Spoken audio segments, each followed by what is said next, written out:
sad tonight. I don't have a job to find, and if I work tonight, if I'm so tired tonight, I'll fall asleep when I'm home, when I'm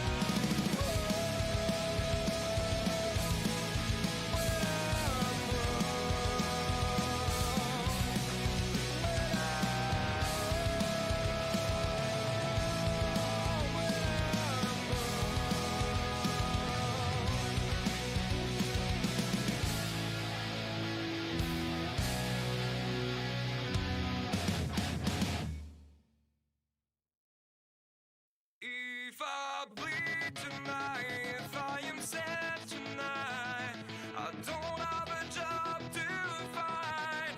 And if I work tonight, if I'm so tired tonight, I'll fall asleep when I'm home, when I'm home.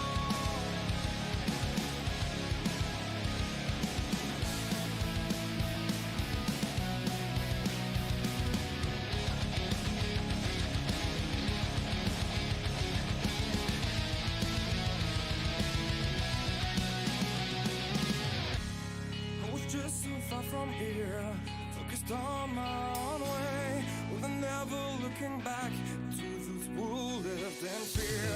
There was nothing I could do, there is nothing you said that could make me realize how much lucky I was. Just out of reach of the fire, was not aware of the nightmare.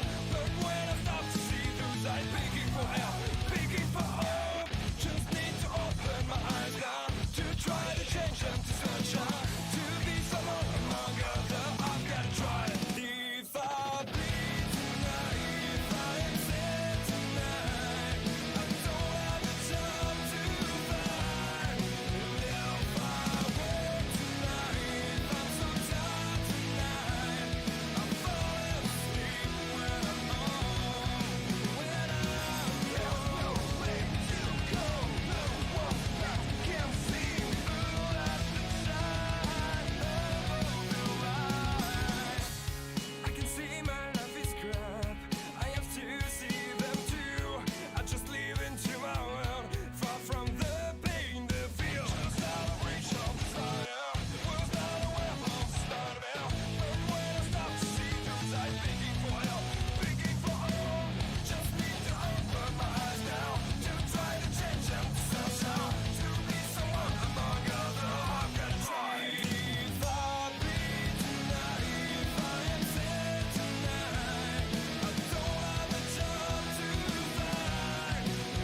Join in and help out Brody Sim, who was seriously injured in a sprint car accident this year. The fundraiser will feature 305 sprint cars and pro late models. Register now for one class for only $10 or both classes for $15 until August 15th. After August 15th, it'll be $15 for one and $20 for both. All drivers are guaranteed 2 to 4 races between August 17th and August 23rd. Don't miss the opportunity to help out Brody Sim in his road to recovery. 100% of the proceeds will go to Brody Sim through the Steve King Foundation. The Brody Sim Never Give Up fundraiser is presented by Can-Am Racing Team, Gambler Motorsports, Sim Seats, Maurer Farm Management, Epsilon Sprint Wraps, VMR Wraps, and PMD Wraps. For more information, check out www.c2crl.com. Help Brody Sim never give up and sign up today.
Hi, Dirt fans. Welcome. We're back here, and night 3 here of the Brody Sims Never Give Up charity race. And I tell you what, got a special one tonight because normally we got the big blocks and the super late models. We do have the late models, but we got 305s here tonight. And I also got somebody new in the booth with me here, Nicholas Vickery, the 305 champ from season ago, is going to be up here. And normally we have John Hine, who does our insight on the track, kind of give us what these guys are going to, trouble spots or some of the things they're going to look for on the track. So, Nick, I know you're going to go out there on the track now, and we're gonna hook up here with us. Let us know and just kind of go through what some of the spots these guys are going to look out for on track. Yeah, so kind of with the way the track state is right now, definitely in the 305s especially, I think the fast line is going to be on the bottom in 1 and 2. I think you'll see as the night progresses, I think the line will go up a little bit. But definitely for qualifying in the 305s, I definitely believe it's going to be on the bottom. And as far as kind of trouble spots to look out for when you're running your qualifying lap, there's not really anything from the flag stand into turn 1 and 2 that you really need to look out for. But you just want to try to be as close to that wall as you can and keeping the car as straight as you can through the corner and coming off. And typically with me, when I come off the corner in 2, I want to swing up a little bit. And that's kind of one of the spots you need to look out for, because on the backstretch, the wall kind of comes out a little bit right there at the end. And if you're not careful, you can catch it with your right rear when you're going to turn into turn 3. And then I'll catch it when we go back around. But in turn 3 and 4, you really got to look out for that pit entrance wall, because that's where the cars go in for repairs. And if you're not careful coming off the corner, you can actually come off a little bit too low, and you'll actually catch that wall. I believe there's some barrels over there, and if you catch those, it's not going to be a good time. So that's kind of the, I guess, the gist of qualifying. It'll be interesting to see tonight how the track changes and kind of how far up the track these cars go, because Eldora is notorious for being fast on the top side, but these cars, I don't know if you're going to have the power to really go up that high on the racetrack. You know what I mean? Oh, absolutely. I mean, and it's been famed for obviously NASCAR trucks, and they get up around that wall, and for the most part, like you talked about, a lot of dirt track racing in the past here. You just get up around that top side, but you touched on something, and something that we've talked about, like here on the Hometown Heroes with the 305s, the power. It's just not there. And now at Lernersville, where we're normally used to seeing these 305s week to week, it seems like that track is a momentum style track, and it kind of helps these 305s get around. But Cedar Lake, on the other hand, it looked like it bogged them down. So we'll have to see what Eldora does to them tonight. But I tell you, folks, appreciate y'all tuning in. Night 3 here to Brody Sims. Never give up. And hey, I got to give a shout out again to Brody Sims. Go to c2crl.com. Check out and click on the Never Give Up. You'll see it pop up, or up at the very top. You just click on it. Read about the great the things that we're going to be doing tonight. Obviously, there's a charitable thing for their shirt that you can buy and donate. If you don't want to donate, you can buy a shirt and do it that way. But Brody Sims, my hat's off to him. Young man, battled cancer twice. Unfortunately, got in a huge hard wreck in a sprint car. And, that's just the nature of the beast of the sport that we're in. And it was just unfortunate for his end that he got caught up there. It really, really did a lot of damage, unfortunately, to him. But he's young, he's fighting, he's fought through cancer. He will recover back. It just will be a long road for him. And like I said before, even if, which I hope not, even if he's never able to step back in, he's got the world here of iRacing to live out the dream of being in dirt car racing, and I know he's signed up for the league here at c2crl.com. As we're getting set for Heat Race 1 here tonight. Andy Piercefield out front, Barry Goldner in second. We got Brian Lawson third, Donald Dory in fourth, and Nick, it looks like Stephen Goldner and Dan McLaren didn't grid. Yeah, I think earlier, Dan McLaren has already qualified. I'm not sure about Goldner, but I can confirm McLaren has already qualified. So we'll see his name later in the redraw for the pill draw for the championship night. And you brought that up. I got a video that we're going to play in between the two races here tonight, folks. So stay tuned. Roger Craig is going to go over the draw and the pill draw. Nick knows more about that. I know John and all the guys know more about that because, even though I've been doing a lot of dirt racing, I'm still learning a lot of the lingo and stuff that goes on in the dirt world. You ask me about NASCAR drag racing, I can pretty much tell you a lot about it. But green flag flies. Piercefield out front. He's down low. Tell you what, Goldner's up top three. Now, you talked about Stephen Goldner, McLaren already making it in. I'm going to still say that the top four, well, actually there's only going to be four. So all four of these guys are going to make it to the feature. Yeah, they're just looking for their starting position here for this one. So that's all that's on the line for these guys. And, in qualifying, I said that the bottom line was fast, but, Goldner's making that kind of that middle line work. He was making up some ground. Yeah, it is right there. Barry Goldner. He got shuffled out just a little bit. A little contact between the two is another thing. These are open wheel style cars. You see him back there in the fourth place. Donald Dory took over the third. Out front, Piercefield looks good. You got Lawson still behind him trying to tear at the tail tank. Guys just can't seem like right now they're trying to take it a little careful. One thing I'm kind of noticing, big difference between Lernersville here and what I'm seeing here. These cars look like they're going around here awful slow. It feels slow from inside the car, too. And just an update on Stephen Goldner. Looks like he was disconnected, so he is having internet issues. So that's what the deal is with him. So hopefully he can get back, tag the B, and roll into the A and make some hay in there. Yeah, that's unfortunate, especially in the LCQ night, with this being the last night that you can qualify for the main event. It's kind of tough. Yeah, absolutely. And you got Lawson's actually took a slide job on the inside, took that lead away. Piercefield's going to see if he can, but I just can't get over. It just looks like here, Nick, that when these guys come out of this turns, it looks slow. And it's just. I know it's an effect, but they look a lot slower than they do at Lernersville. Yeah, which obviously the track's a little bit bigger. Yeah, I feel like they're carrying more speed maybe in the corner. Lernerville's a little tighter, more of a hairpin corner.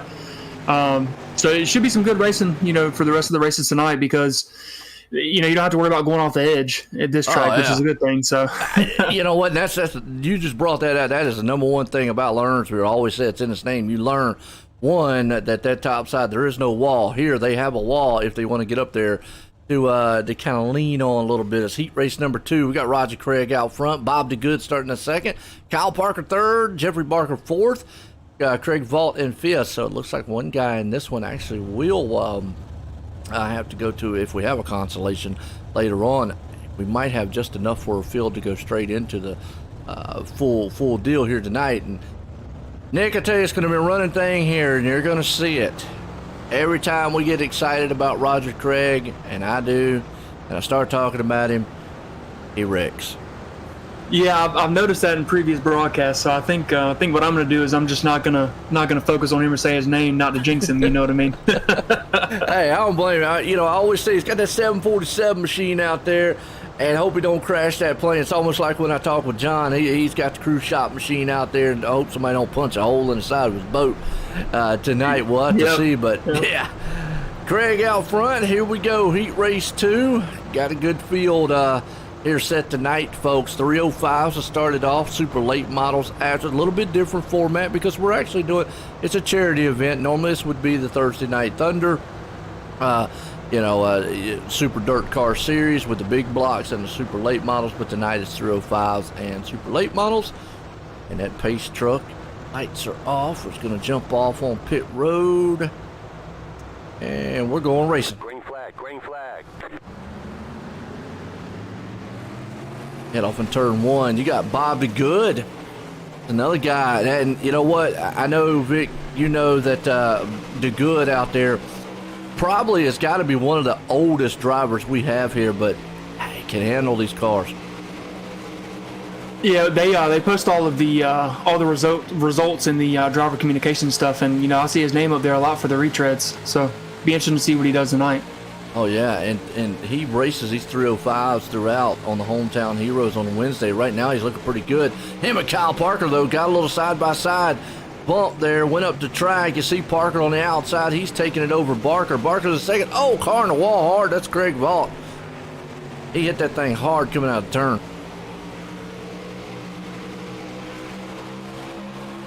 Out front, you got Roger Craig looking good down low. Here comes Parker.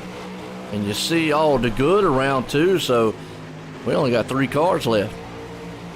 Yeah, but they're all under a blanket here, so this is got halfway through here, just a little over halfway now. These laps, even though they look like they're going slow, hopefully these guys right now are hammered down with them. Yes, it is. Right now out front, Craig is hanging on, but here comes Parker to the outside. Going to see if he can't take that spot away from him. He's been very careful to do it. Craig's hanging down to the low end, but also you got Barker right behind him tearing up the tail tank. They're thinking about 3 wide coming into the turn. What do you think, Nick? It's going to be tight. I knew Barker was coming. He was making up a lot of ground on both Kyle and Roger there. Yeah, he did, and that was a smooth move coming in there. Nobody got wrecked. Could have been a lot disastrous or more disastrous than what it looked. Yeah, it's funny we mentioned there's 3 cars on the racetrack, there's 4. I just heard another one go by, but they were 3 wide in one corner. It's just tight racing. Yeah, and you got to look here. You got Craig in 3rd place. He's still battling with Parker. Parker's having a hard time on that high side getting around Craig. Out of turn 4 though. Got him. I noticed that. It looked like Parker was having a little bit of harder time, even though he was on that middle high groove trying to get around that low side car. Yeah, Kyle had a really good line going. The thing is, and Nick touched on this earlier, no power. You need that oomph to go around the outside like that, and that's going to be a challenge all night for these guys. Yeah, right. Momentum is key when you're in the high lane. Oh, absolutely. Yeah, you're right on that one. So it's something we'll get into later on here as the races go on. As heat race number 3, John Rayner out front, Brad Wright starting in second, Joe Halter starting in third, Brandon Templeton fourth, and Bill Caldner out there in the 5th place. Don't see Bill too much on the tracks. He might be adminning. We'll see if he grids it up here tonight, but usually don't see Bill a lot. And we all know who Joe is, and it looks like Bill's not going to grid it up. 4 or 5, yep. Yeah, did he beat it? Yeah, he did. My bad. Okay. Bill's another one out there. Nick is kind of one of the retread guys.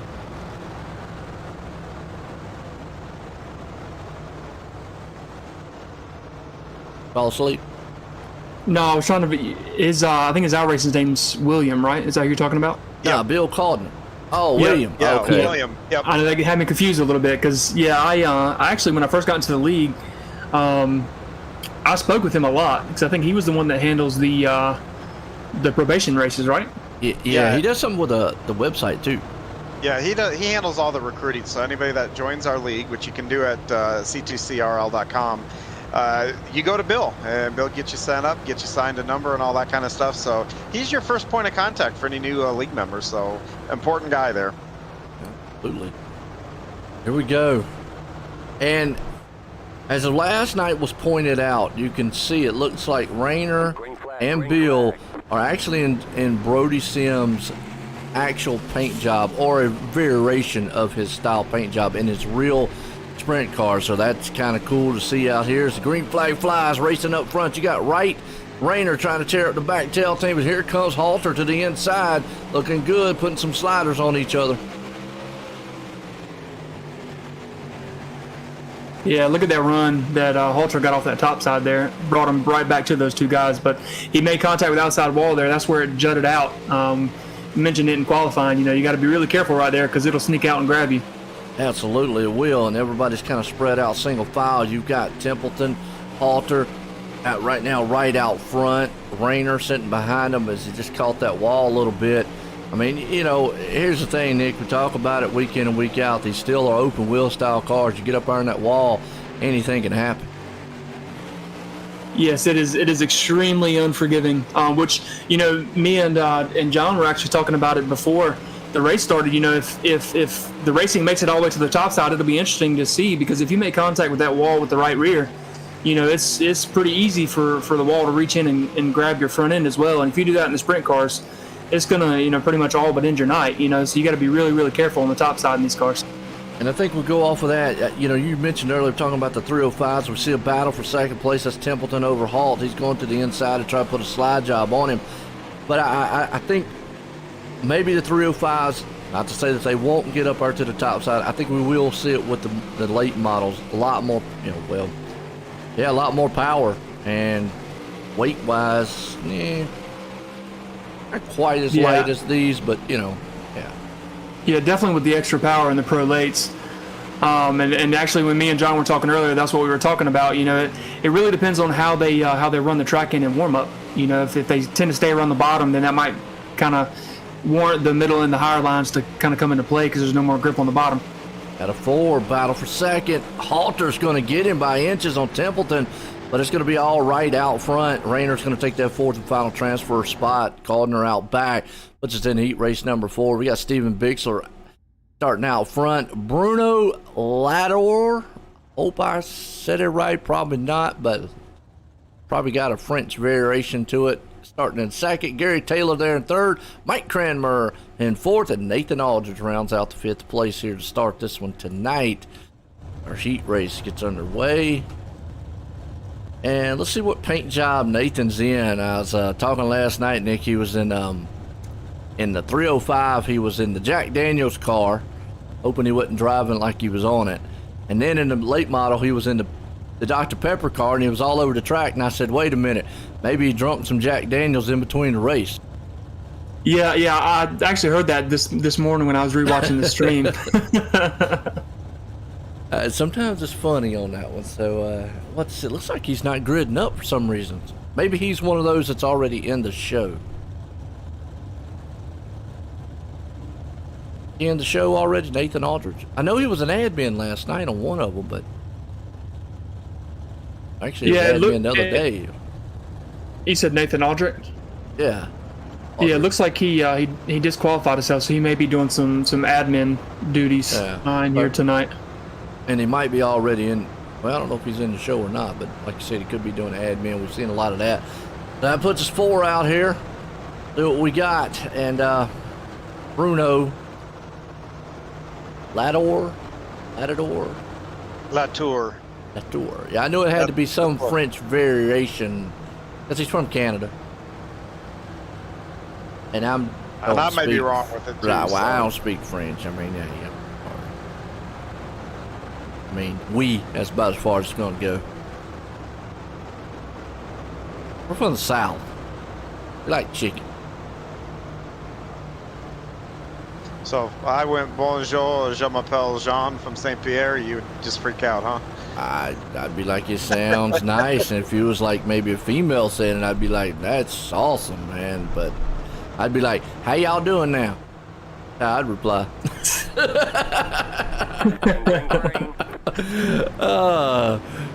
Oh man, the green flag flies as Bixler and Bruno go out in top 2 and already got Taylor. Look out, here comes on the inside though. Taylor's trying to get that thing to the front.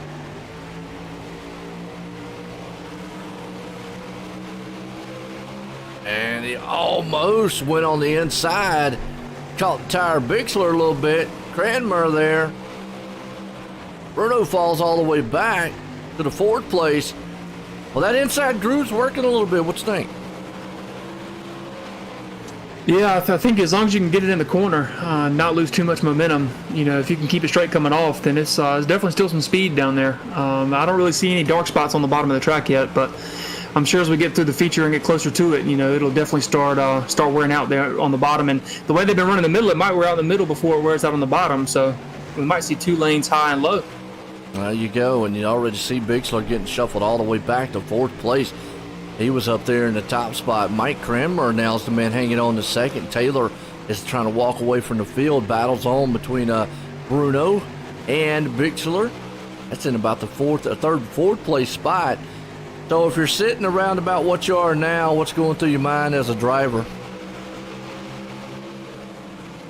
So luckily, in this heat race, everybody makes it. So really, you're trying to get as many positions as you can to increase your starting position in the feature. Because if you finish 2nd with there being 4 heat races, even if you finish 2nd, you're not going to start the feature until 8th. So every one of these positions here is pretty critical. It's a difference in starting 3 spots ahead or 3 spots back. So definitely, obviously trying to race clean and trying to get around guys and work your way to the front. Seen anything different you'd do on the track these guys have been doing? No, from up here, I can't quite see where the wing angles are at. With 305s especially, it's pretty critical to keep your wing as far forward as you can because it kind of scrubs your speed on the straightaway if you got your wing up to keep the car more settled in the corner. But, everybody here is doing a good job, and you see there that Cranmer threw a slider on, or that was after the checker. Sorry. Yeah, he tried to put a slider on him. He just didn't get too many inches right there, and then Taylor was able to get it. But that puts us over into our small B main here with Stephen Goldner out front, Bob DeGood starting in 2nd, Bill Calder, I'm saying it right there in 3rd, and Dan McLaren is going to round out the 4th place spot here tonight. Again, this is the Never Give Up Night 3, the Brody Sims charity event. It ends on Monday, so folks, definitely you have time to go to c2crl.com, get your donations in, or like I said, there's a shirt out there that all the proceeds will go to towards the Steve King Foundation for Brody Sims. And like I said earlier, just buy the shirt. I mean, it's a nice one. It's got all the sponsors and everything on it. And, nice little design. And let's see what we got. Blake Chapman, good luck everyone running tonight. Jeffrey Kemper, what's up, Joe? What's up going on, Jeff? How you doing? I'm excited for tonight. So far it has been a good show. Who's you talking about safety rate? 499. Wow. That is a pretty good safety rate. Absolutely. Mine, I don't think it's that good. And I ain't raced in years. What do you think yours is, Nick? Yeah, mine's not quite that high. I think I'm around a 2,000 I rating. So it's in those lobbies. It's kind of hard to get good clean races. It's hard to stay clean, and especially with a 499, that's a lot of consistent clean racing. So absolutely. All right, pace truck. What's that? I haven't started an open race in 2 years. Yeah, probably looks good. That's usually what happens. I don't know what happened here because Bob DeGood and Dan McLaren did not grid up here for the Constellation. So we got 2 cars out here just going to kind of get a free roam of the track to see what they can do. And you already see Stephen Goldner. One thing about this guy here, Nick, that you'll hear me talk about week in and week out with him is he will try that high side. And he's the only guy now that is up there on the top cushion against that wall, which now would be the time to try it. Why not? Ain't got nothing to lose. Yeah, I was gonna comment that his tire tracks are the only ones up there I think so far. It is, and he is the only man that I won't say the only one, but he's one of the few that just loves the high side. That's why I always call him the high side man, but he is riding that top. Maybe to see if it's going to work. And what he's doing here is really smart. He's working it in, and he's going to be able to do in practice. Steve, because he missed his heat race, is going to be starting in the back of that B, or the back of the A, so he's going to have to go where cars aren't. And my guess is he may have that lane all to himself, so if he can get a little bit of it, get the slime and whatnot worked off up there, that might be beneficial for him here, once we get to the A. Yeah, because he's not really throwing it into the turns. He's kind of just would be like kind of running it in, like what you said, a little bit up on the top, just kind of setting that rubber down, moving it up. Now he's going to move down the track. Maybe he's like, wait a minute, Alder was able to get around me, but he ran the top side. Well, what he's doing is he's practicing a slider line. If you watch how he's going in low, going up high, he's practicing and seeing where he can keep the momentum up with this car using that slider line. Oh, yeah. So you got Goldner. Interesting to see right now. And basically, it's just kind of a free roam here on the track, folks. If anything, it's a very fast style practice session. Again, you see Goldner up our first one on the top side, and it's kind of, they alluded to it here. I think he's maybe, now if you're some of the other drivers and say, Nick, you're watching this, what are you thinking as a driver going, Yeah, it's definitely smart for Goldner to be doing what he's doing, because even giving up the position here, really you're fighting for your starting position directly here. So, even finishing second here is not really going to hurt you in the future. It'll just put you on the inside or the outside, depending on how many cars. But, him working in the top side, as you saw, Calder got by him running that slider line. So the top line's not quite there yet. It's going to take some laps to get on it. But, once it wears in, and then, like John said, you got to go where cars aren't. And in the 305s, I don't think there's going to be a lot of cars on the top. All right, we'll tell you what, folks. We'll be right back. Get a word from some of our sponsors. Don't go anywhere.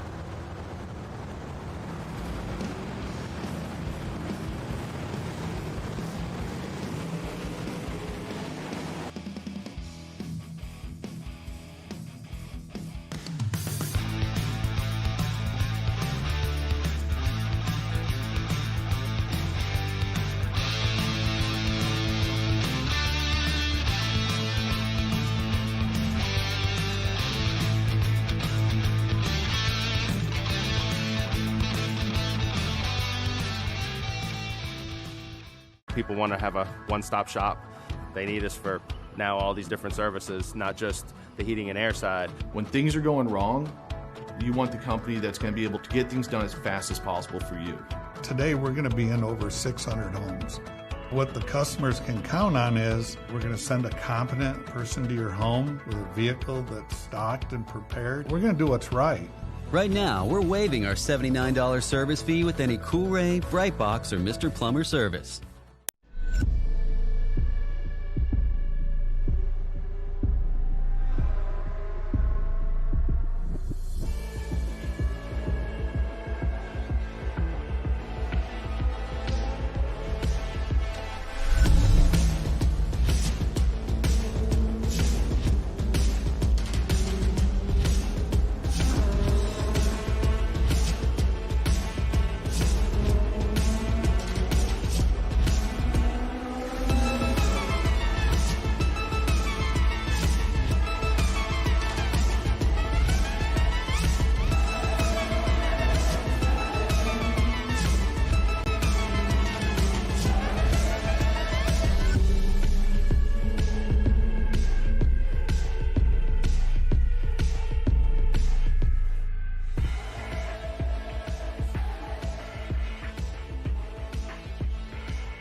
GeForce TV delivers the excitement of short track racing to places it has never seen before.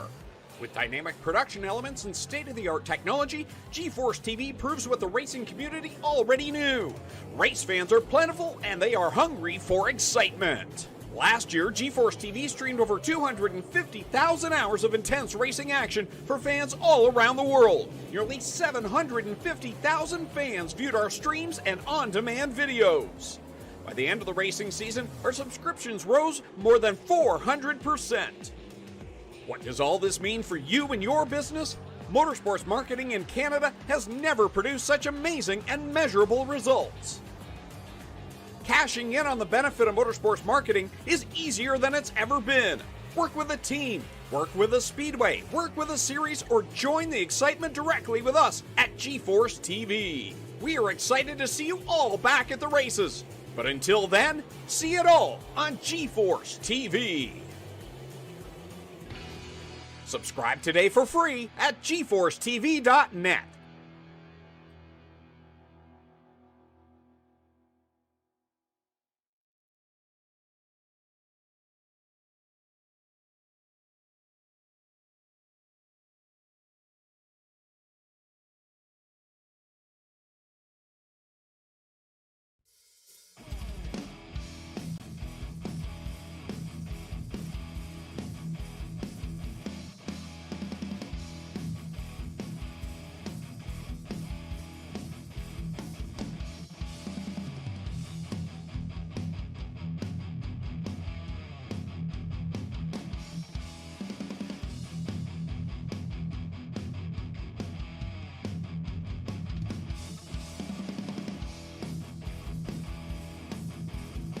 All right, welcome back, folks. Had a word there from great sponsors that make all this stuff, man, roll and happen here tonight.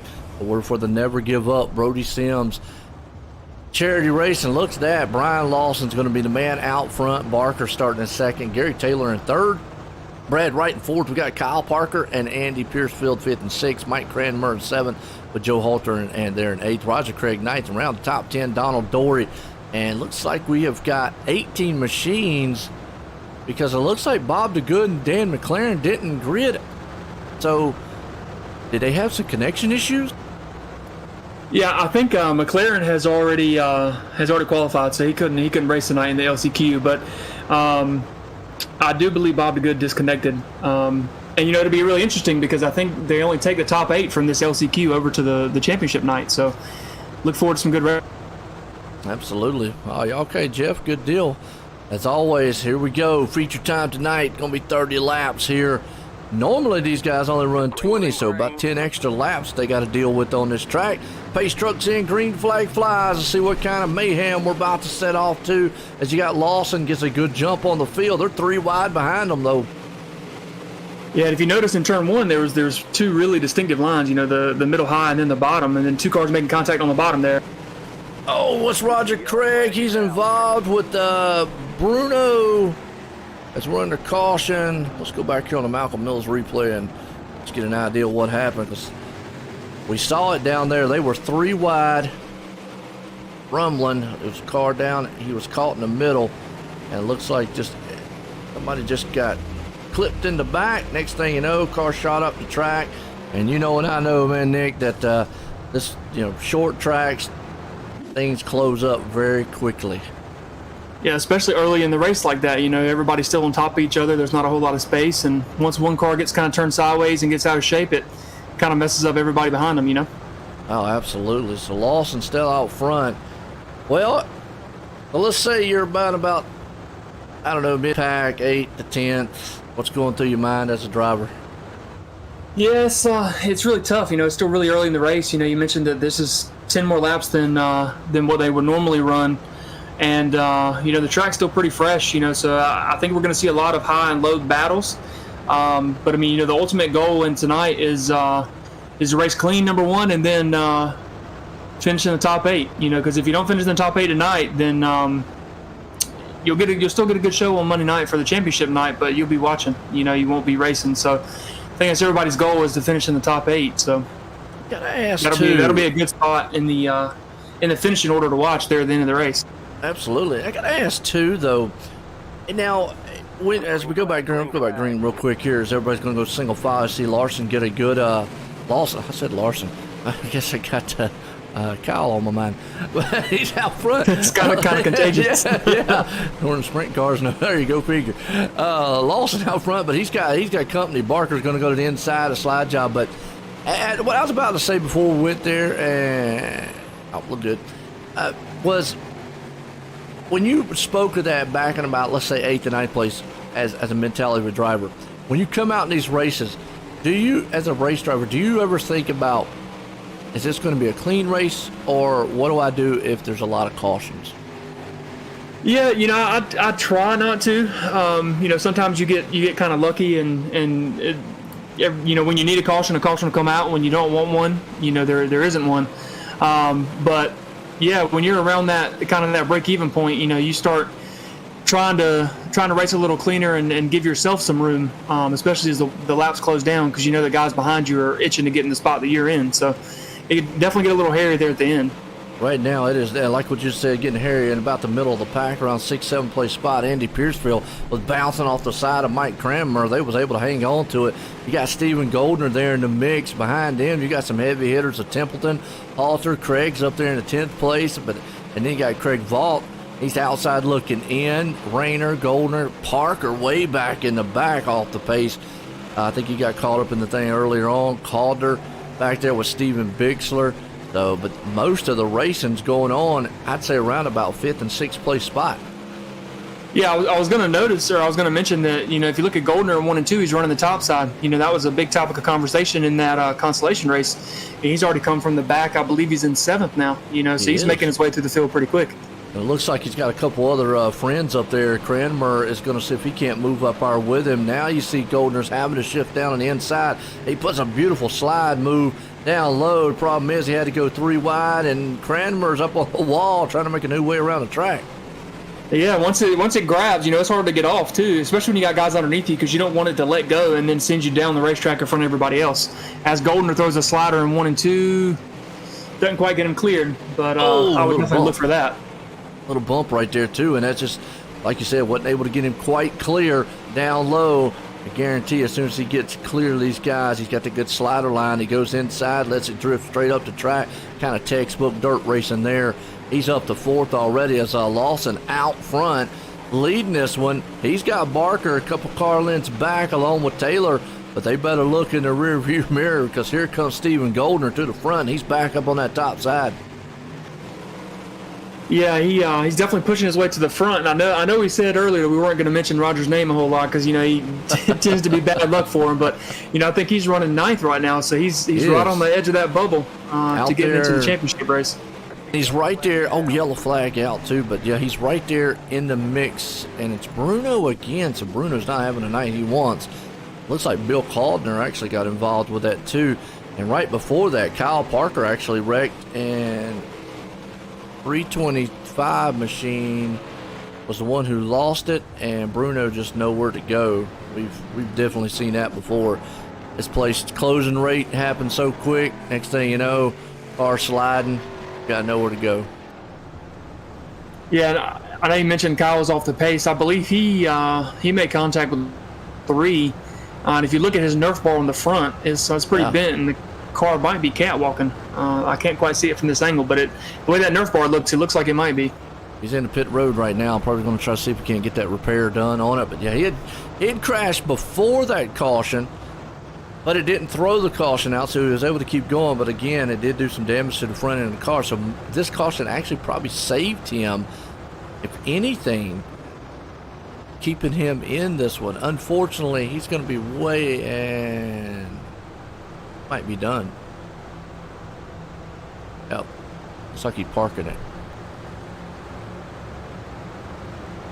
Yeah, he might be trying to. It looked like he was trying to get it in the pit box correctly. iRacing's real temperamental with that. If you don't get it right in the right spot, it won't repair the car. So he came back on the track, so he got it back out here. Thing about it is though, okay, he stayed on the lead lap. He's back in 16th. I know you mentioned. So is there a cutoff here for getting into the Monday night? Yes, sir. They're only taking 8 cars from this LCQ main. And as you can see, there's still, 16 cars on the track. So, there's 8 guys that are going to go home. So, yeah, it should be real interesting around that transfer spot there, there at the end. And, you got some fast guys in the back. And, I know we've been talking about Goldner a lot, but, he's up to second with Barker. They just made contact and coming off 4, but he's making the bottom work right now. Yeah, he's trying to. We talked about the slider line, but he had to try and kind of transfer down there on that bottom, and we saw it earlier on. That was a fast way around this track, so he's looking good as he's on the inside. He took the spot away, second place from Barker. He's going to work over Lawson out front. Barker says has other plans. He's going to see if he can't switch back underneath him as Taylor's in the back in third. We go back here around this 8th place spot. Remember that transfer to get into the Monday Night Big Show. You got Piercefield hanging on to it. Right behind them, the 747 man himself, Roger Craig, trying to see if he can't close in. He's hoping maybe some of them guys get into each other. Yeah, they were 3 wide for a couple corners there. It looks like Piercefield backed out a little bit, but they were definitely racing hard there the first couple laps of that green flag. And right in front of Piercefield, you got Wright, Halter, and in the meantime, for the lead, here comes Goldner from the back to the front. He takes it over Lawson. Lawson's nothing he could do, but Steven Goldner. And look out, he is that is a beautiful slider line he's doing in those turns. Yeah, getting right up on that lip coming off the corner in 4. That's definitely a fast line in 305s because it allows you to come off the corner straight. And you're definitely in the grip. You're not in the slick, and that's one thing. If you get into the slick with these cars, even though they don't have a whole lot of power, if you get into the slick and you break the car loose, it's really hard to gain that momentum that you just lost. Now, it was interesting what he just did right there. That lap, he went 1 and 2 and 3 and 4 with a slider line. Before then, he went 3 and 4 with the slider line, and 1 and 2 went up high. But right now, he's got his own groove and his own racetrack out here, and it's just like a melody. Now 1 and 2, he goes way up out to the top side cushion. Watch this. He's going to sling it down low, I bet, in 3 and 4. Well, nope, he proved me wrong. He went up high this time. Which, I've heard you mention in the broadcast before that, starting as the leader, when you have control of the field, you have a big advantage. And that's also a big advantage when you're the leader. Before you catch lap traffic, once you create a gap in the relative timing, you can really kind of experiment with the lines and be the first one to find the next fast line. Because obviously on dirt, the track's always changing. So, you being able to experiment and try to figure out where the fast line is definitely gives you an advantage as well. Well, behind them, Lawson, Templeton got together a little bit, as Barker did too. They're 3 wide coming out, so the battle's on for 2nd, 3rd, 4th, and 5th place because you've got Taylor and Halter involved in this one. Look at this 3 wide battle. Yeah, that's a cluster of cars there, and all these guys have been running up front, I believe. Let me check the results. No, yeah. Templeton's come from 11th. Wow. So he's making his way to the field 11th to 3rd right now, 11th to 2nd as he crossed the line. Using that same line almost like Goldner used. Yeah. And it looks like Barker's fell back to 6th.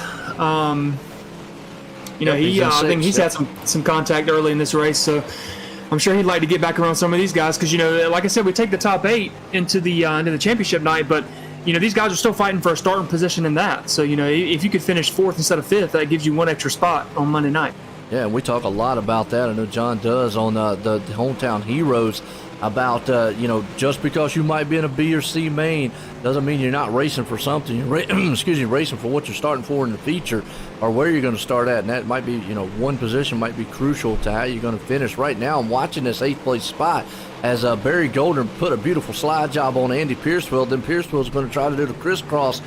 Also going to try to take Gary Taylor. No, not going to happen. 3 wide, so going to put him back in 8th place. As Brad Wright is the man outside looking in, as Rogers falling off the pace a little bit back in 10th. So Wright's a little bit further back.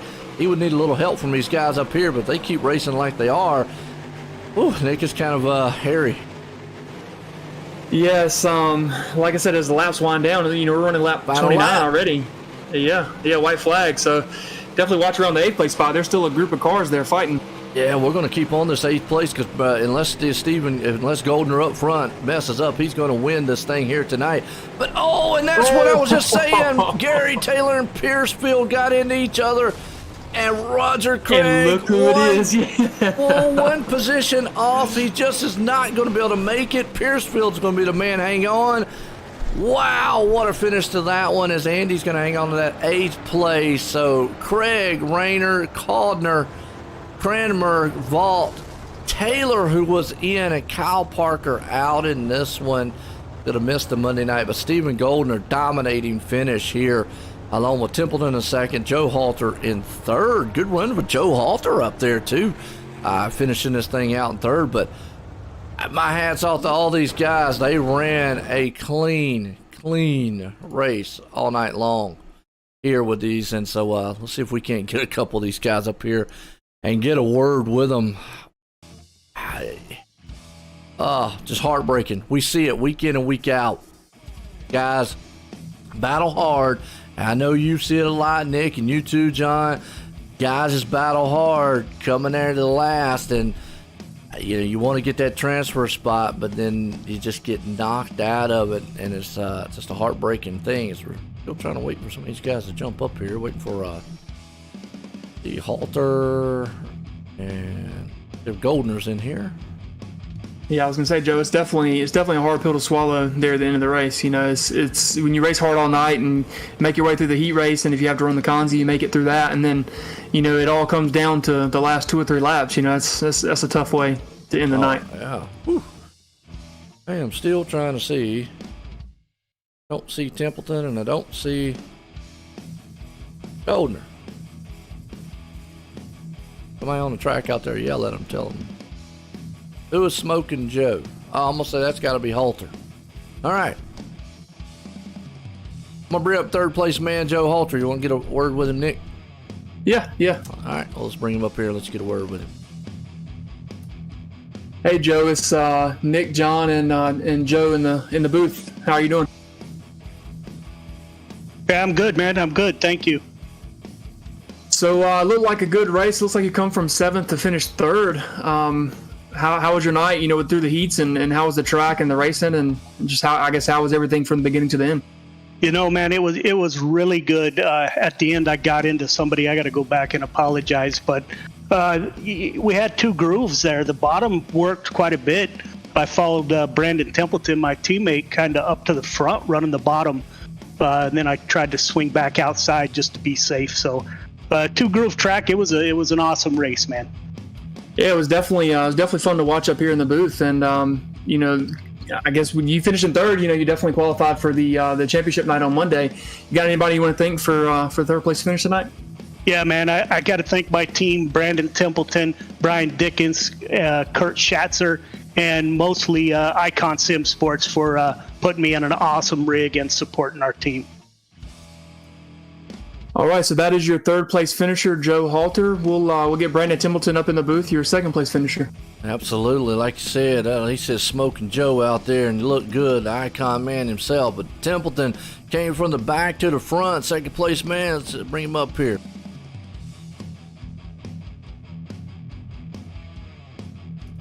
Hey, Brandon, this is Nick, Joe, and John up in the booth. You got a copy? Yeah, I got you. So it looked like you came from 11th to 2nd tonight. You made a lot of passes in the feature, and Joe mentioned that there was really 2 lanes for the track. Which one do you think you felt better on, the top or the bottom? I really liked the bottom, but once I saw Steven go by me on the high side at the early part of the race, I knew I probably needed to get up there eventually. So as soon as I was out of some traffic, I got up there and it worked out. Yeah, did you venture to try the slider line at all? I know we were watching Goldner do that a little bit there at the end of the race. Did you have a chance to try that as well, or you just went right to the top? I tried it a couple times, and it didn't feel very good to me, but that's not a line I'm usually very comfortable running. I haven't done a lot of it, so I gave it a shot, but it didn't feel good, so I went right back to the top. Yeah, whatever you did, it definitely worked. You brought home 2nd tonight. You got anybody you want to thank? Yeah, I got to thank Icon Sim Sports. They're building the best rigs out there, totally custom. The Dirt Team, Icon, Joe Halter, Brian Dickens, Kurt Schatzer, Kale with Big C's Lawn Care, Extreme Images by Ashley, my wife and kids for letting me do this, Coast2Coast League, love the league, everybody working behind the scenes, appreciate it. Joe for the stream, everyone watching, and last but not least, Big Chick Nick. All right, that is your second place finisher, Brandon Templeton, and we'll get Stephen Goldner up here and get a word with him, tonight's feature winner at Eldora. That is Stephen Goldner. Came from the back to the front here. Let's get a word with him. Steve, Joe, in the booth, you got a copy? Yeah, I got you, Joe. Well, I tell you, you came from the back up to the front, but you worked that high line in during the consolation. Was that by design, that you were trying something that might it actually worked out pretty good here in the feature? Yeah, I just didn't think it was slick enough. I mean, I'm happy we ran that 5 minutes of practice to get the track a little bit slicker. I just, wanted to make sure I was comfortable up there before I committed up there for, at least half of that race. Absolutely. Well, I've always said you're the high line man here. You love being up on that top side, but you did a slick slider line here tonight. Is that just something you figured out, or you just already knew how this place was going to work? I've, been out of Eldora quite a bit, so I kind of know how this place works, and this is probably one of my better tracks that we have on iRacing, so I'm pretty comfortable here as it is. So I'm just, happy the night I chose to run was tonight at Eldora. Absolutely. Well, words speak loud, but your actions on the track definitely speak louder. You put it in victory lane. You won it tonight here for the Brody Sims 305 race here at Eldora. You got anybody you want to thank? Yeah, I got to thank all the Bandy Boat guys at the shop. Ross Corino over at Velocity for making the car look good. Fits Perfect Photography, ABR Setup Shops, Bio.com, Wegman Brothers, you, Joe, for the broadcast, and everyone that's putting this charity race on. Hopefully Brody's watching. Absolutely, and it's been an exciting one there. Again, congratulations, winner tonight, Stephen Goldner in the 305. Well, folks, don't go anywhere. We got late models, super late models, that is, coming up here. So some more action, so stay tuned. Don't go anywhere.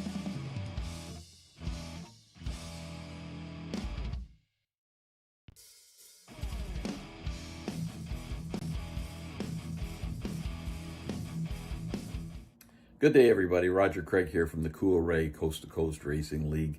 I just want to thank everybody for all the donations and participation in this great event, the Brody Sim Never Give Up charity event. The drivers, you guys have been phenomenal. You put on a phenomenal show. Can't wait for the championship night. All the people who bought shirts, and especially our sponsors. Can't thank the sponsors enough. They've really stepped up here. See if I can remember them all. There's the Can-Am Racing Team, Gambler Motorsports, Sim Seats, Maurer Farm Management, Epsilon Sprint Wraps, VMR Wraps, Velocity Race Design, PMD Wraps, and Warrior Wraps, ABR Setup Shop, Empire Super Sprints, and maybe that's all of them. I hope I don't think I've missed anybody.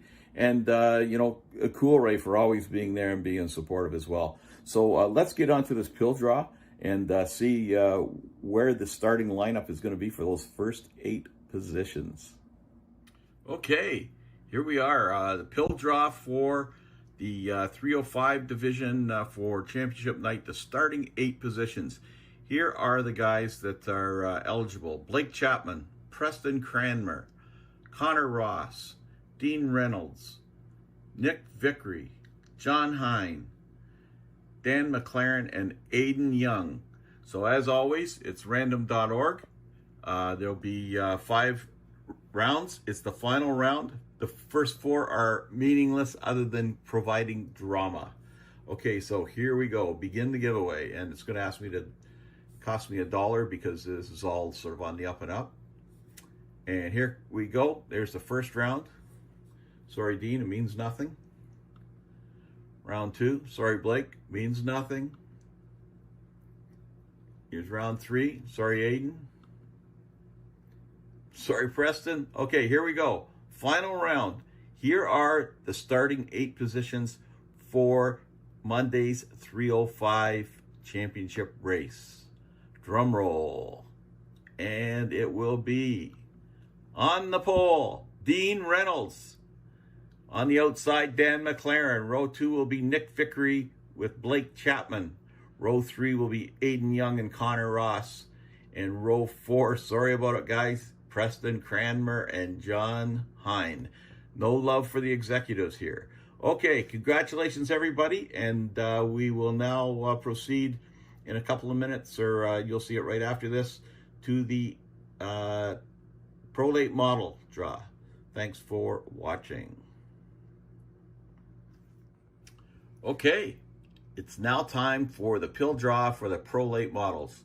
And here are the 8 individuals who have qualified for the front rows. Justin Sick, Tyler Moffitt, Kyle Parker, Nick Vickery, Steven Spies, John Hine, Brandon Templeton, and Kurt Schatzer. So we will begin again, 5 rounds. First 4 are basically meaningless. And it just says begin the giveaway, pay $1. Here's the first round. Sorry, Tyler, means nothing. Round 2, Kurt Schatzer. Round 3, Kurt Schatzer again. Can he be lucky 3 times around? Okay, here's the next one that's not counting. Tyler Moffitt. Okay, final round. Drum roll. Here is the starting 4 rows for the Pro Late Models. Let's see it.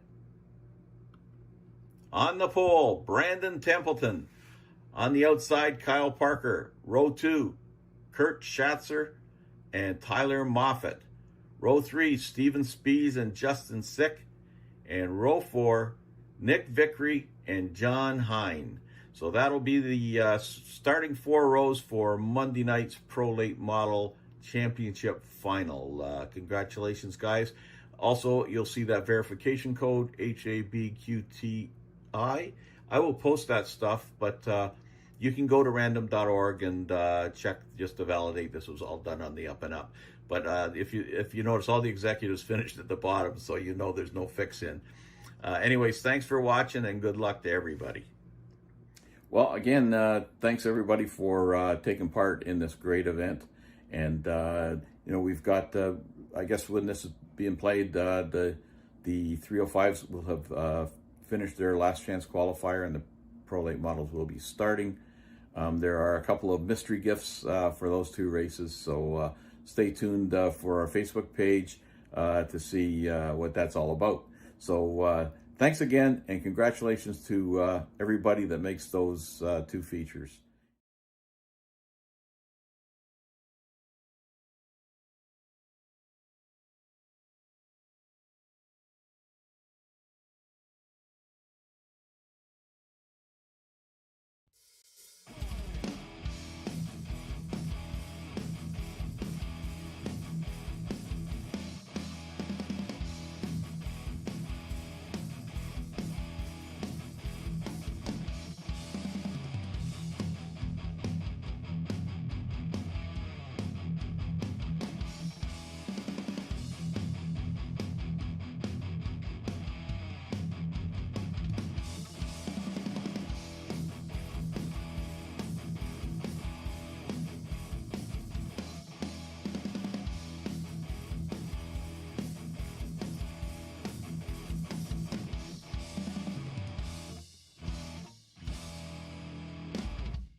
All right, folks, we're back here. Brody Sims, Never Give Up here tonight, charity event. But now we've got the late models, and we're about set to do a little qualifying, and a little different. We had Nick out there that did the 305, kind of a running around this track. Now we're going to see what John has to say here at Eldora on some of the trouble spots that maybe some of these guys will have to look out for, and maybe some good spots in the super late model. So, John, what we got? Well, first of all, look at this. Look what I can go up and hit. Look at that. That's a wall. That's much better than Lernerville. But you know what you can look for here tonight is this track is just prime for slider material. And when I say slider material, guys are going to come down this back straightaway. If they got someone right over their nose, right about the place where you hit Eldora, you turn down, you want to come down and barely get close to this wall, but you slide up right up here where this part where it says Eldora, and hopefully you're in front of them and you can drive away. Now the guy behind you, or in front of you, is going to defend that. Let's say there's someone behind me right now. I go into the corner normal up here up top. Guy up down there is now sliding me. As soon as he gets in front of me, right about the same spot where he got Eldora, I turn and drive down the track to see if I can't get a run and do what you always refer as a crossover. Now that's where the trouble starts, because if you're down here, it's hard to see where that guy is up top. So you know what, if you slide up here and you're not 100% clear, guess what, this wall right here, that's what you're going to meet. Head on into that wall. Not going fishing this time. Yeah, you're not going fishing. You're not gonna be able to turn around. You're gonna wreck and have to go down pit road and probably get a fast repair. So that's one of the big trouble spots.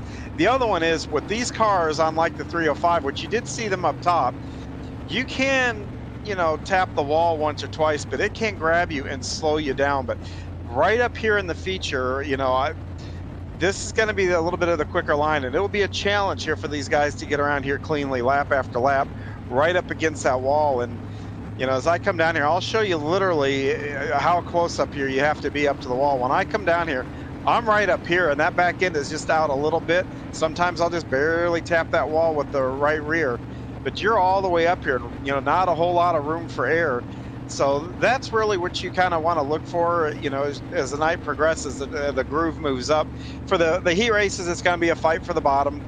And I think I know that we have a kind of a lower car count here tonight, so it's going to be a gradual workup. We might not even see that top line come in until maybe late in the feature, middle of the feature. So watching that groove widen will be critical on who parks it tonight.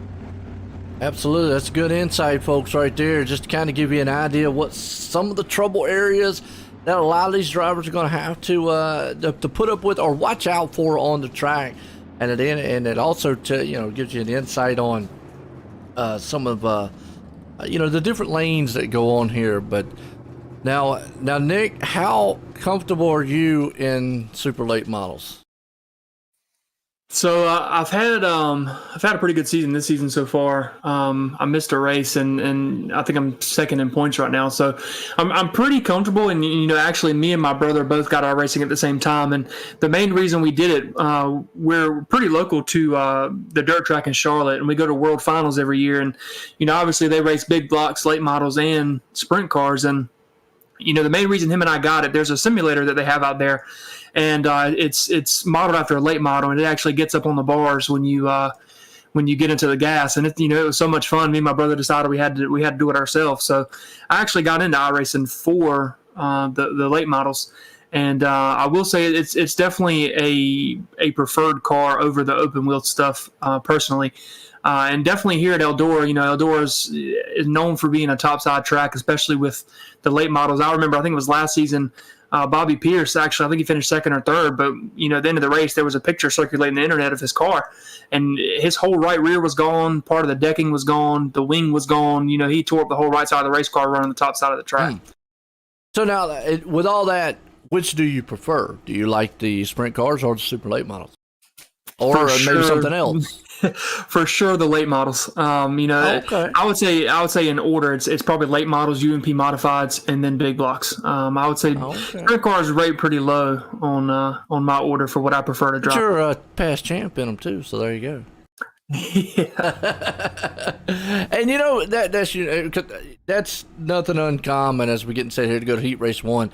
You hear a lot of guys. It works that way with tracks too. Some guys go, man, I hate this track, but they end up doing so well at it. And the tracks that sometimes they love, they have trouble in. So it works that way with cars too. But hey, there you go. Sometimes you got your favorite, sometimes you don't. We got Heat Race 1. We got Kemper out front, Craig starting in second, Garmin in fourth. Or excuse me, third, and Dalen Perry is going to be in the fourth place spot here. Is getting set for Heat Race 1 tonight. Base truck's going to pull them off. Now, do you like? I got to ask again. Between Lernersville and Eldora, which one of the tracks do you prefer? So it really depends on the night. You know, if I have a good night at Lernerville, you know, the top side there is, as we talked about before, is really, really unforgiving. You know, you can lead 29 laps of a 30-lap race, and you make one mistake on that last lap, and you can finish in the back. You know, but here, as long as you can keep the right front out of the wall, you tend to be pretty fast on the top. So I would say just for ease of driving, I would say Eldora, but both tracks can produce some really good racing. What's your favorite track? Probably the dirt track of Charlotte. You know, I got to go with the most local track to me that's in the game, and that's Charlotte for sure. And that's, if folks anybody don't know, man, me and Nick actually are in the same state, North Carolina, and I'm actually only about 50 minutes from Charlotte, so I'm right up north from Charlotte. You're sitting in the Lexington area, around about the NASCAR part of town, so to speak. So we're getting set to go racing, so that's why me and him. Yeah, you got the two Southern guys up here tonight. John normally is up here from the Illinois side of things. Yeah, I was saying you couldn't tell from our accents. Yeah, there you go. Green flag. You got Kemper out front, Craig right there in second. Now Craig's got the 747 Lankman Queen machine out here. Yeah, and if you look, I mean, even though the track's fresh, you know, that middle high line still holding his own as Roger pulls off turn 2 in the lead there. Yes, it does. Craig takes that lead. Kemper falls in second, but he's down low. He's got Perry up top. Looks like right now the middle high groove is a place to be. Got the momentum. We'll see. As you see, Garmin is locked to the back end of old Perry. Perry's going to take the outside there on Craig. Yeah, I was going to say, if you notice Garmin, he was kind of being really patient there, you know, with the track being this fresh. Both lines are fast, you know, so for sure you can get the momentum coming off the top side. But as Garmin makes a pass on Roger, you know, I feel like Roger kind of got hung out to dry, as they say on the asphalt side. Yeah, just got down there on that low end and just doesn't look like the low side's come in yet. Not to say it won't by the time the feature sets in, but right now it's all middle high. As you see, Craig falls to third, Perry out front in this one. Garmin hangs on to second. You see Kemper back there sliding around a little bit. He's in the fourth and final transfer spot. Everybody now would be the time. We saw it earlier last race in the 305. Now I think now would be the time to maybe try to fish around, find the right areas that your car's fast and slow at. Yeah, you know, with there only being 4 drivers in this heat race, you know, you're locked into the feature no matter what you do, you know. So if you didn't find your line in practice, now probably would be a good time. But the top 2 are starting to pull away a little bit from Roger, you know, and they're running lap 7, coming to the white flag. So let's see what they can get done in 1 and 2 and 3 and 4.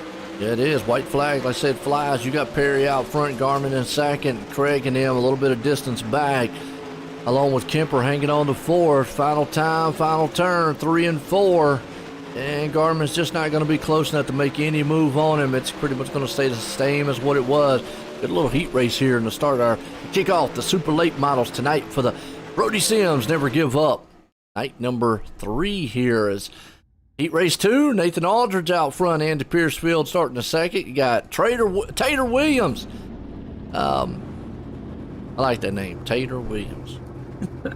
Yeah, I was going to say, you know, if you watch the normal broadcast on Thursday night, you know, you see a couple of these guys that are here right now. They're here. They didn't race in the first 2 qualifiers, but they are regulars for the normal Thursday Night Thunder. So it'll be interesting to see, you know, how they run through the LCQ. And they are now. It's nothing new to them, a lot of these guys, because they do run the super late models we do on Thursday night. It's the big blocks that was just kind of the ones that we run first, and then ran the 305s earlier. But yeah, as far as these super late models, a lot of these guys are very familiar with it. I see Nathan out front here, 3 cars here tonight. Again, just give me a heads up when we go to the feature here. Will all of these guys make it to the Monday night? Yeah, I'm looking at the website now. It does appear that the top 8 finishers here as well will transfer to the LCQ. So it looks like on the car count, based on the heat races so far, it looks like everybody from tonight will make it into the feature, because there's 4, 5, 6, 7 cars total so far. So looks like everybody's going to make it. Yep, we got 3 cars. So said if everybody makes it, it's going to be a good show. At Monday night, folks, stay tuned. Tune in, Coast to Coast Racing Network on YouTube.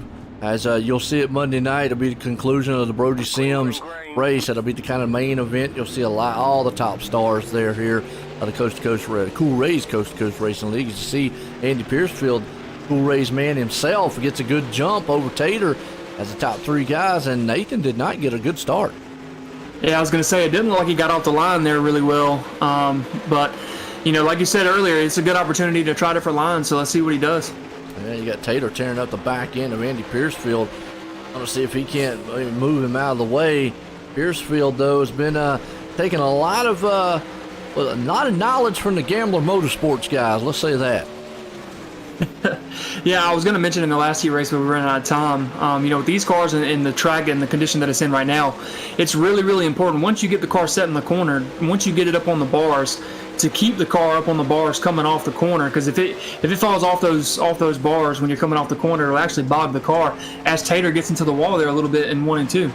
Yeah, he did, and oh, okay, just a little blinking on iRacing. I thought, where my car goes? But nope, you're right. Tater got up in the wall. Aldridge now is going to close in on the back end and see if he can't do something about it. Yeah, and if you look here, they're actually running 3 different lines. They're running middle, high, and low. It looks like Tater did get a little bit of a run coming off the corner there from the bottom. And then all 3 cars back up to the top in 1 and 2. It is. You see Aldridge going to see if he can't put a slider on the inside there. Williams, it almost clipped him going into the turn.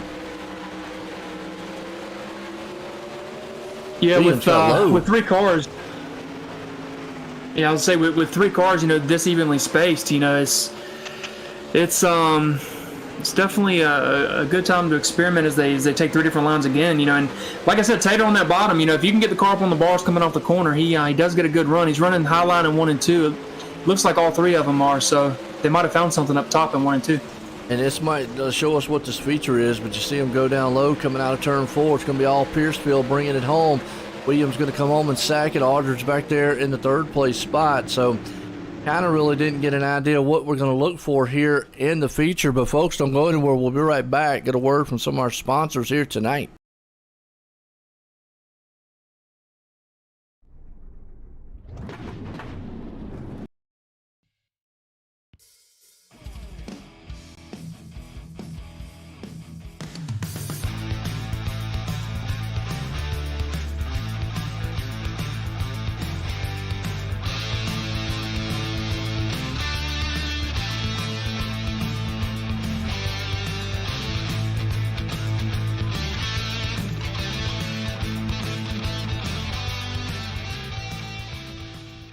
People want to have a one-stop shop. They need us for now all these different services, not just the heating and air side. When things are going wrong, you want the company that's going to be able to get things done as fast as possible for you. Today we're going to be in over 600 homes.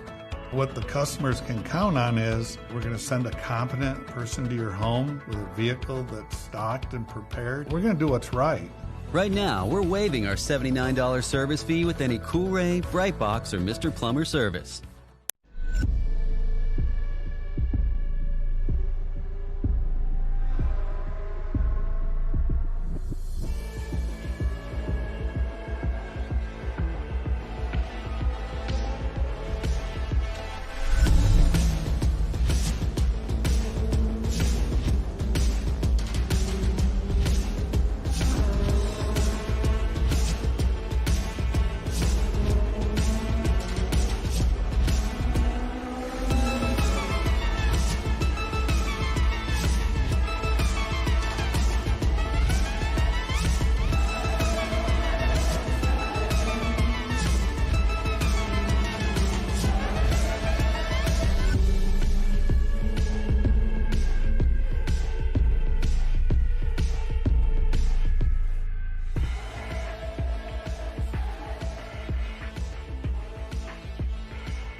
GeForce TV delivers the excitement of short track racing to places it has never seen before.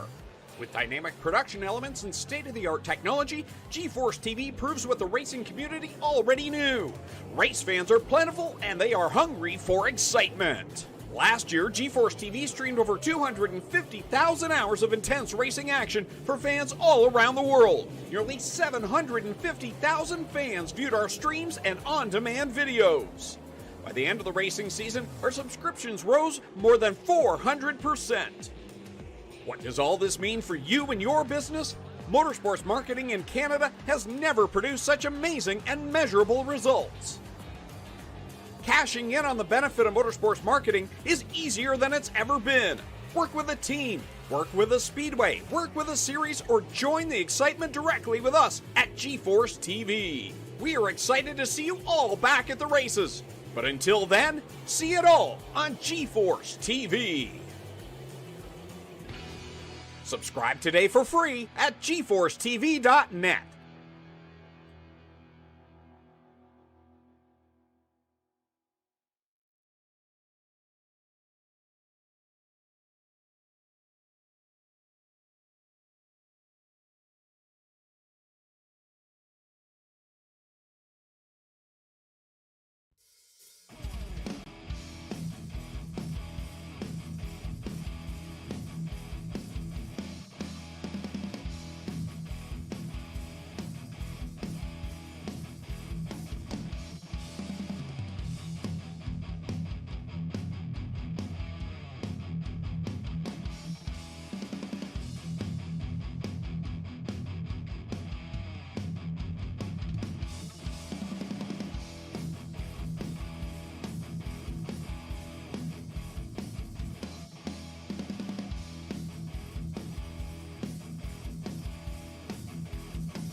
All right, folks, we're back here. Feature time tonight. And, it is a little smaller field because these guys here are actually trying to qualify to get into the main show on Monday. So that's kind of why it's a little bit, because a lot of these drivers have already qualified in to the show. So pretty much this here is guys that are just trying to get in, trying to get a better starting position on that show.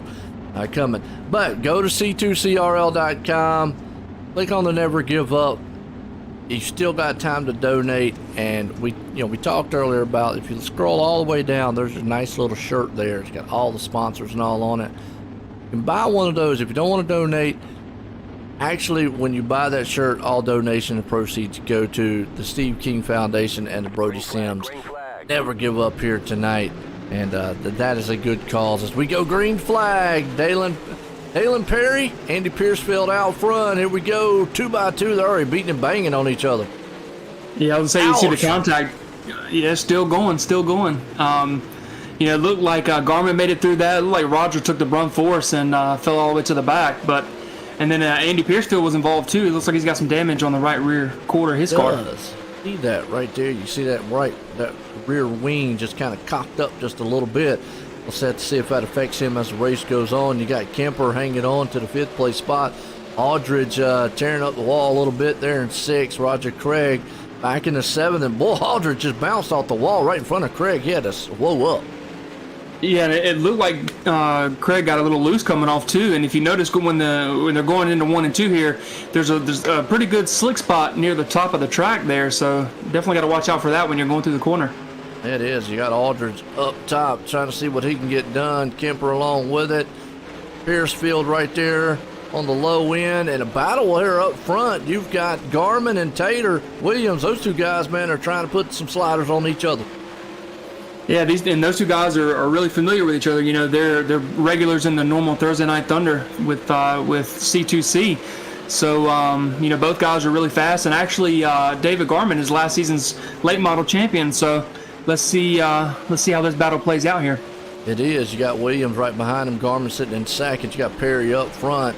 Those two men side by side. Here comes Williams. Going to see if he can't throw that slider on the inside of it. Williams tearing up the back end of him. But everybody's up there on that wall this time. Yeah, I was going to say you got to go back to about 5th before you see somebody that's not not running the top. But, and if you look, Tater gets a really good run coming off 3 and 4 as that battle still goes on. And then getting into 1 and 2, it looks like it's really, really treacherous up there on the top.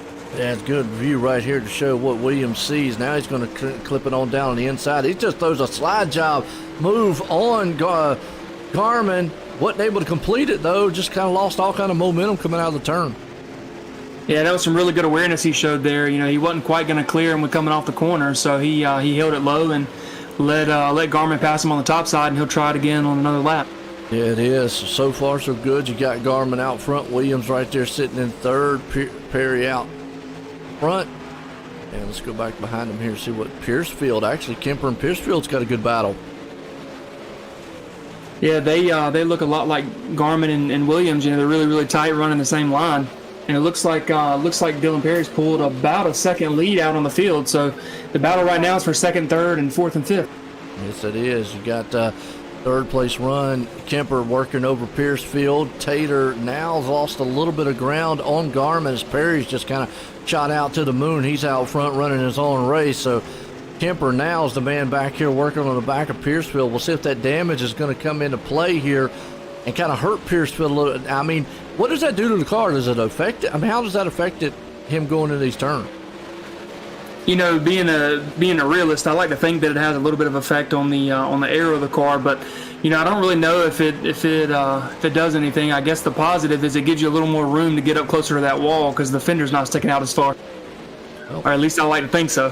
Hey, yeah, it's got to do something. Now these are short tracks, and I always go back to like Bristol or Martinsville, tracks like that. A lot of times you can get away with damage on cars because aero isn't the biggest thing, which we don't talk a lot about aero. I know last night me and John, we touched on a little bit of some aero push. When we talk about asphalt cars, we talk a huge amount about aero, but we got a good race going on. You got Kemper down low. He is going to he's going to be able to make that slide job complete coming out of the turn. If he goes up, he's got it. Yeah, so it looks like he cleared him. It looks like he might be trying to stay to that bottom line. It got him around. It got him around Piercefield pretty good as he goes back to the top in 3 and 4. Gets a little bit into the slick, and Piercefield has to check up. And Piercefield went around, yellow out. We just saw it right there. Just a little contact between the two. Wow. Good run though between all these guys. I say it kind of goes back to what we were talking about at the beginning. That slick side in 1 and 2. It looks like Kemper got up into it a little bit and just upset his car, and then really Piercefield had nowhere to go, and then they made contact, and unfortunately Piercefield's the one that paid the price for it. It is. Going to bunch the field back up here. It's going to put Perry out front, Williams there in second, Garmin in third. Now, I know it's been brought up a couple times. We're in the caution here, and to me, being short tracks, drafting. I know some guys have said, well, the draft, I draft off that guy. How much of a draft can you get from a dirt car? I'm not really sure. I heard you guys talking about it on the broadcast last night. And I don't know that I notice it in the car. I will say that you definitely feel faster following somebody into the corner and coming off the corner.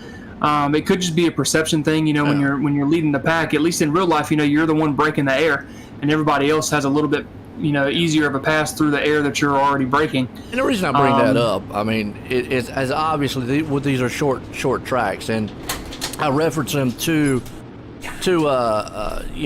Bristol or Martinsville, but those cars are always going pretty much straight. Y'all are working these things sideways, so you're breaking that air a lot, even if you are out front. The cars aren't going. Now, these cars, I will say, are probably a little aerodynamically better than I would say maybe like a stock car would be, because they look just like a ramp. Well, so I was maybe that's the biggest difference. Yeah. As green flag flies out front, here we go. Perry, William, and company, they got a good huge battle, and got a battle in the back. They're beating and banging with Aldridge. Yeah, I was gonna say it looks like Tater got a good run on that top side into 1 and coming off 2, and yeah, they're trying to settle out and figure out where they're gonna kind of fall in place here on the second pack in the field here. It looks like a car around Yeah, that actually was Kemper, got in the back. It looks like Aldridge spun around. Unfortunately, Roger Craig, wrong place, wrong time. Brings out our caution here tonight. So, man, just a hard lick. And to kind of go back on, touch on what we was talking about there is aero stuff, because it is interesting. The difference was between dirt and asphalt. And I know there's always that argument of, dirt's better, asphalt's this, blah, it goes back and forth. Some like it and all, but the difference was between racing and tech-wise, I would say, because to me, dirt racing is more of just that grassroots, bring a car to the track and go. Most of the asphalt stuff, NASCAR-wise and all that, have just went so high-tech with the cars. Dirt racing to me is just, you build this car like the old days and come out here and race. Yeah, I was going to mention, obviously being close to the Charlotte area, there's a lot of big name teams up there that have shops, and you can go and do tours and stuff. And this past year before COVID, we went to one, and we were talking to one of the techs, and he said that they had spent an obscene amount of money on a bolt, a single bolt. I think it was like $300,000 or $400,000 on the development of this that allowed the rear end to shift so they could get in the corner better. And I'm sure that there's stuff like that in late model racing, but you really don't hear about that kind of stuff, with the big development and stuff. You've really got your big manufacturers, and that's what a lot of the big guys run, and they're successful with it. So they are, and even when you get into the motors, I mean, we talk about like here with the crate motors, because I'm going to go out on a limb and say that pretty much most dirt cars still run carburetors. Yes, they do. Okay, that's what I was thinking. That. And obviously, all NASCARs would go back green is all EFI, which takes it to fuel injection. So, yeah, again, I take it back to that. That's the cost thing too. Definitely, it goes down. So, more if you can work on your own cars. Out front, Williams, Perry behind him, Garmin sitting in third. Battle's on though back here around about fourth or fifth place spot. Yeah, they're 3 wide back there in the back. It's definitely a battle. Old Kyle, like the front looks like. Kyle out there, give me some good props. Yeah, it looks like the front. Yeah, I'm definitely trying to keep away from the word That's my kryptonite. Hey, I say it, I do it. I got some repetitive words I say sometimes too up here in the booth. It happens. It's going to. You just got to bring up your own style, and if they don't like it, well, I don't know what to tell them. I'm old. Well, it looks like right now everybody's pretty much single file except for Perry and Tater. They're really battling up here in the front. It looks like Perry's trying to figure out a way to close back in on Tater. They're both running the top, and it's really a matter of who's gonna blade that line the tightest on the top. It's between the wall and the slick. You got to be extremely careful getting in. Yes, you do. You see right here, you've got Kemper working on the back end of Piercefield. Piercefield's up top. Craig's hanging on the fourth. He got caught in that big wreck earlier on. But Williams, for the moment, out front. Perry's trying that low line. He just can't quite get it. The biggest battle's happening back around about fourth or fifth place spot, though. Yeah, I was getting ready to say as well, they actually got into each other in 3 and 4. 2 cars got sideways, but they were able to keep it going. It looks like Piercefield, Craig, and Aldrich are now Kemper's battling. Off the pace back there in the back. You can see him way back there. But, yeah, Craig's right there in the middle. You got Aldrich and you got Piercefield out front. Meanwhile, Perry's just not quite close enough. So your top 3 guys are all spread out, kind of run a single file. So it's more of a battle back here with Aldrich and Craig. Yeah, they're really tight. It looks like they both moved down to the middle of the track. Looks like Roger got pushed up there. It looks like he's going to throw a slider. Didn't clear him. Come off the corner in 4 side by side. It is still good battle. This is for the 5th and 6th place spot. You got Aldridge down low. Up top, Craig looking good. Got those beady eyes on the front side of Lightning McQueen. Unfortunately, Nathan is going to be able to make the pass. White flag one more time. And I always say, won't matter what happens on iRacing, they can kill themselves on the track. It's over with. Williams got a huge lead out of 4. He's going to win it. Perry's going to come home in 2nd. Garmin's going to bring it home in 3rd tonight here. Piercefield 4th. Aldridge is going to bring it home in 5th. Kemper 6th. Craig back in 7th. what a good race and a good finish to this one here tonight.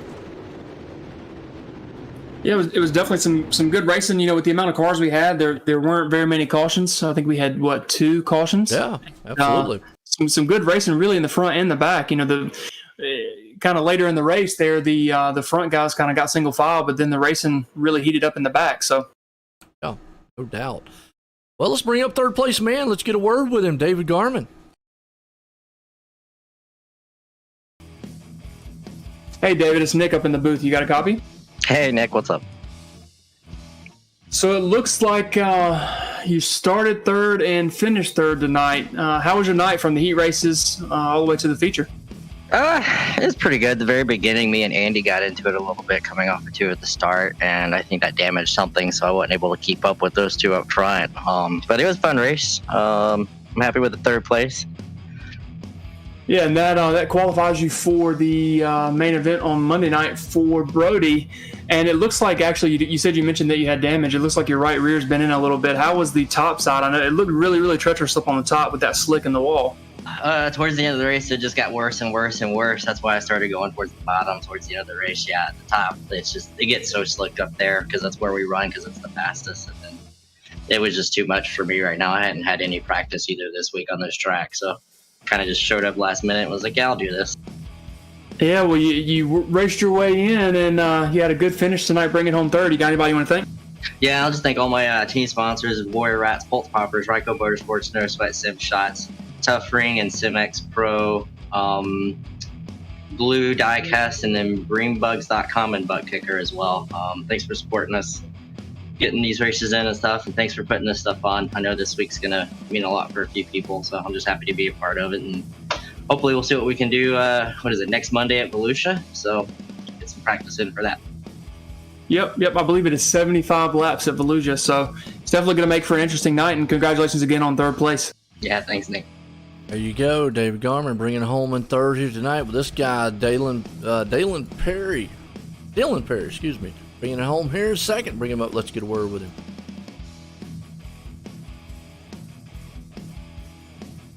So it looks like Tater is in here. Let's bring up Dylan the second place, and then we'll bring Tater back up. Go. My bad. Might have hit the wrong one. Dylan, Nick up here in the booth. You got a copy? I got a copy. So take us through your night. It looked like, the beginning of the feature, you got, I think it was up to a 2.5 lead there in the beginning, and then a caution come out and kind of bunched the field back up. Kind of, I guess, run us through the night and how everything went. I mean, the car was, just for some reason, whenever this track gets pretty slick, I feel like I get into a rhythm, but just from the countless races I've ran here, if you get out of rhythm, that it's crucial, and it just takes one slip up here to go from hero to zero, and I messed up a little bit on one of those starts, and Tater ended up getting the win, but me and him, I feel like I had a pretty good race still. Yeah, it was definitely good to watch up here in the booth. So, you kind of touched on getting in a rhythm. It looked like the top line was the fast line here tonight. Did you have a chance, or did you think about maybe trying to run a different line on the bottom, or maybe even a slider line in 1 and 2 or 3 and 4?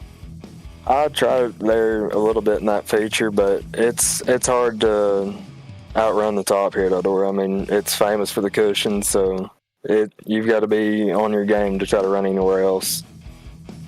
Yep, absolutely. So good finish tonight. Qualifies you for Monday night's championship for Brody Sim. And you got anybody you want to thank for bringing home second tonight? I want to thank all the guys over at CBR, Andy over at Cool Ray, and just everybody that's helped me out this week, because I've been running a bunch of races throughout the week, and they've been helping me just every race, and I just can't thank everybody enough. Definitely a good finish tonight, finishing second, and we'll look forward to seeing you on Monday night. Sounds good. Thank you. Second place man there, Perry, bringing it home. Just didn't have enough quite to get around this guy here, Tater Williams, tonight. Tater, Joe in the booth, got a copy? Yeah, I got you, man. Well, I tell you, it was a wild one up there. How was you feeling about this race? And Perry was right there on your back deck. Heard much about the whole entire time? When we were going through the warm-up there right before the feature, I got kind of worried because I was almost dead last the way my time shaped up, but I know I'd gonna be quicker once the track slicked off, and I was able to get past that first initial start. It was kind of cattywampus, but got into third and got past the 006 there, and was able to go on and take the victory. Well, by putting it in victory here, you punch your ticket in to Monday night. How you feeling about your chances on that one? 75 laps, a long race, so I would get up through there and hopefully have a shot to win the race. There you go. Well, you definitely got a fast machine, and you got the talent to get it done. You put it in victory lane tonight here with the Never Give Up Brody Sims, Super Late Models, Cool Ray, Coast2Coast Racing League. You got anybody you want to thank for this awesome win? Yeah, I gotta thank Chip Bangers Racing, all the guys back over in the Discord, all they do for me week in, week out. Combs Cuts, B&B Baits, KMJ Graphics, AFCO, Clements Race Engines, Longhorn Chassis, just all them guys and all the guys back in the shop. Absolutely. There you go. Taylor Williams putting it in victory lane here tonight. Well, gentlemen, what a wild one it was. What a great race it was here tonight. Night number 3 of the Brody Sims. Nick, you got any final words on this one? Yeah, it was definitely some good racing for a great cause tonight, and want to say thank you to both you and John for allowing me to come up here and spend some time with you guys and just gain a different perspective, because everything looks a lot different from up here than it does on the track. So it was definitely a good night of racing, good conversation, and maybe we have to get back up here and do this again. Oh, absolutely. And I tell you, folks, go to c2crl.com. to Never Give Up Brody Sims, and again, go out there, read the story about that young man, because he's in a fight right now, but he has been in a fight before, twice in his life, beat cancer several times. He'll beat this, he'll come back, he'll get back out here. He's young and strong. But go back and read. Definitely look up the shirt. If you want to donate, hey, by all means, donate. Everything goes to the Steve King Foundation, and all the proceeds go to Brody Sim. Or there's a nice looking shirt out there too. Scroll on down, check out the shirt. I always say just buy the shirt, and all the proceeds for that shirt there goes to the Steve King Foundation and Brody Sims. Well, for myself and the Cool Rays Coast2Coast Racing League and everyone here, have a good night.